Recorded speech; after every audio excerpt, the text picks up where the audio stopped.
বাজেটে মধ্যবিত্তের কিছুটা স্বস্তি। নতুন কাঠামোয় ৩ লক্ষের কম আয়ে নেই কোনো কর। স্ট্যান্ডার্ড ডিডাকশন ৫০,০০০ থেকে বেড়ে ৭৫,০০০। নতুন কাঠামোয় ১৭,৫০০ টাকা পর্যন্ত লাভ।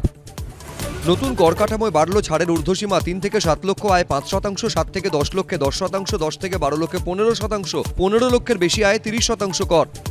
অপরিবর্তিত পুরনো কর কাঠামো। ক্যাপিটাল গেইনে ছাড় বেড়ে ১,২৫,০০০। ফ্যামিলি পেনশনে ছাড় ১৫,০০০ থেকে বেড়ে ২৫,০০০। এনপিএসএ অগ্নির ঊর্ধ্বসীমা ১০ থেকে বেড়ে ১৪%।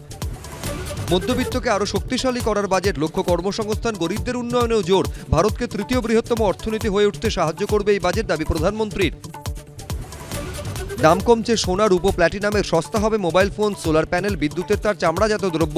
ক্যান্সারের ৩টি ওষুধেও ছাড় ঘোষণা সীতারামনের।